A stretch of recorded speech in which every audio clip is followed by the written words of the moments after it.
Magandang araw mga kaibigan.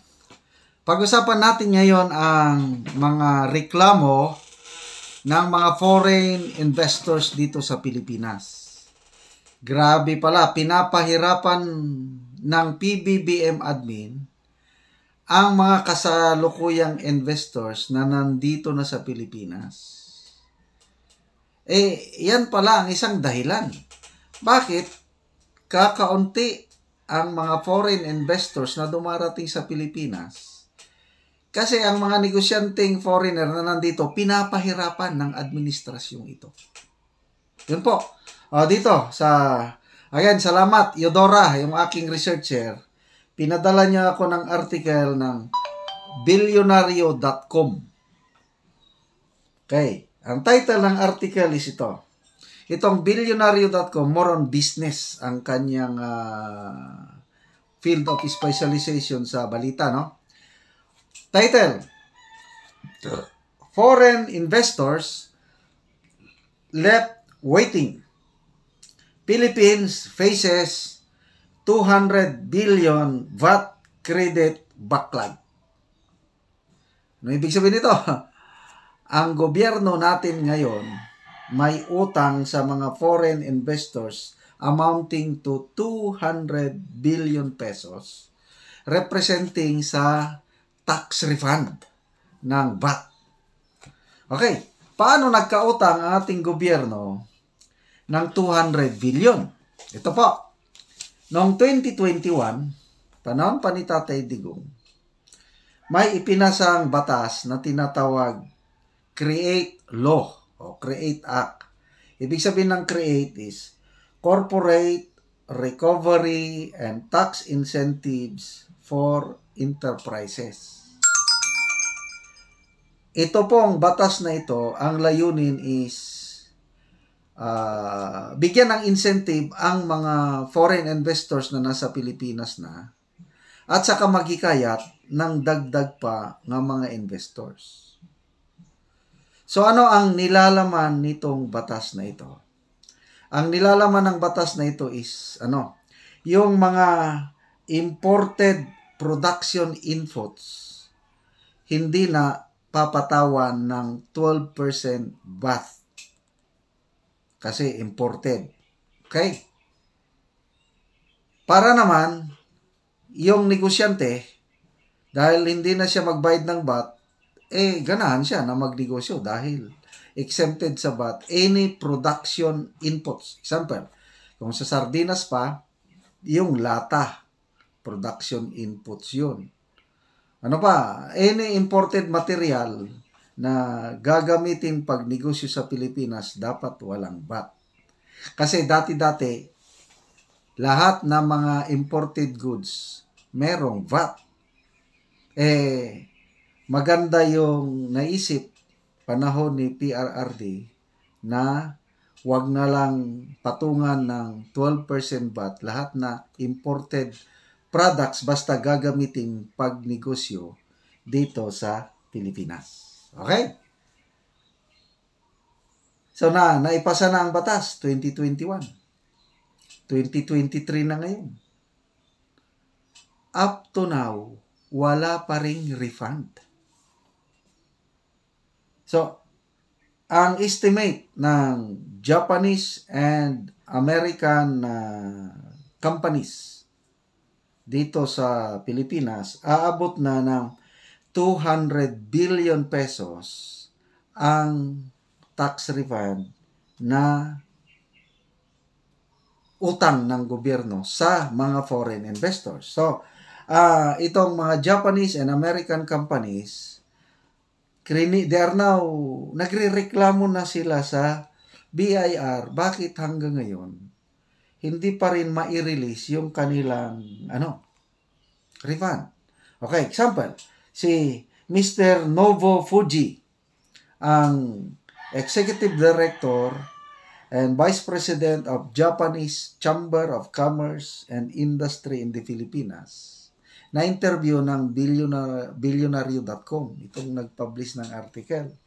So according to Mr. Fuji, ito daw delay ng VAT tax refund, yan po ang pinakamalaking concern o problema ng mga investors dito sa Pilipinas. Okay? So, ito daw, delay na ito in VAT refunds is hurting existing investment in the country and yung mga nagbabalak magnegosyo nawawalan na ng gana kasi nga sa ganitong pamamaraan ng BIR na bakit hindi i-refund? May batas na.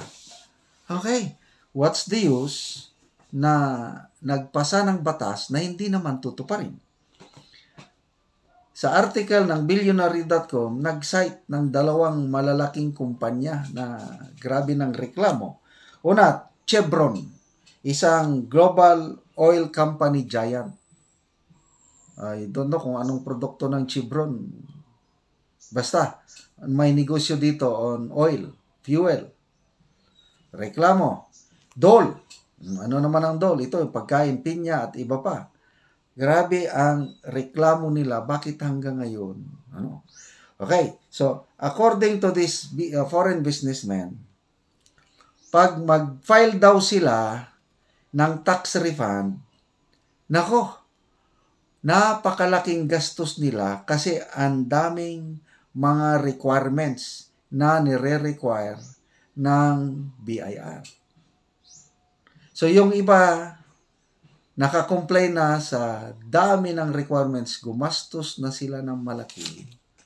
Up to now, wala pa rin refund. So, anong nangyayari sa Pilipinas? So, ang next na tanong is, bakit hindi maibigay-bigay ng BIR yung 200 billion na tax refund? Okay? According to this article sa Bilyonaryo, ang BIR is under pressure. Okay? Under pressure ng PBBM admin na mag-raise ng malaking pera. Yun. For this year alone, ang target collection ng BIR is 2.64 trillion in dues from personal and corporate tax payers. Kaya, dahil sa napakalaking target nila, kung magbibigay sila ng refund, 200 billion, malaki-laki na rin yan, baka lalong hindi nila ma-meet yung kanilang target. Okay, nabasa ko sa ibang article. Itong si Finance Secretary Jokno, yan po ang pumipigil na mag-refund ng VAT sa mga foreign investors. Nabasa ko sa ibang article. I just connected the dots. So, i-relate natin yung ginagawa ng Pangulo. Biyahe ng biyahe ang Pangulo. Ilan na? 16 or 17 trip na. 17 trip in 16 months na ang kanyang dahilan is para maghikayat ng foreign investors. Bakit ka hikayat ng foreign investors na ang mga nandito na ngayon ng mga foreign investors pinapahirapan ng dahil lang sa refund na hindi nila maibigay-bigay? So, anong mukha ng Pilipinas na maiharap sa mga foreign investors? Di ba? So, kung ako sa akin is, kung batas na yan bahala nang hindi mo muna ma-meet yung target, basta make the investors now happy. Kasi, ang mangyari yan, word of mouth Para bang, kung magandang iyong produkto, masarap na pagkain, ako nga nasarapan sa pagkain, i-advertise ko, uy, ang sarap ng pagkain sa restaurant na yon. I highly recommend, doon kayo magkain kasi yun na yung by mouth of advertisement. Kahit anong product, basta satisfied yung customer, pwede siya na yung advertiser. Ganito rin ang nakikita ko dito sa foreign investors. Dapat, ang mga nandito nang namumuhunan, dapat happy sila. Para kung happy sila, ayan, mag-meeting-meeting, magkakasalubong yung mga investors, tatanong, kumusta ang Pilipinas? Ang feedback, wala, mahina ang Pilipinas. Huwag kayong magnegosyo. Daming rekititos. Pinapahirapan nila ang mga negosyante. So, ano ngayon yung mga pledges? Grabe itong presidente natin. Ano ba yung $4.26 billion ang pledges daw na nakuha niya sa Saudi Arabia. Maniwala ka dyan. Mr. President, hindi mo na pwedeng lukuhin ang sambayan ng Pilipino. Mula nung umupo ka, ang dami mo nang ginastos na pera ng taong bayan sa kabibiyahe. Napakaliit pa ang foreign investor sa Pilipinas dahil ito pala ang mga dahilan. So again, salamat dito sa billionary.com. Salamat, Eudora, sa mga patuloy mong pagre-research. At least nakikita natin. Kaya ito, yung bali-balita, dapat papalitan na daw nila itong si Secretary Jokno. Sana nga, palitan na. Kasi ayan na, hirap na ang PBBM admin, lalo na yung pag-suspend ng Maharlika Investment Fund. Another bukol sa ulo na naman yan, sampal.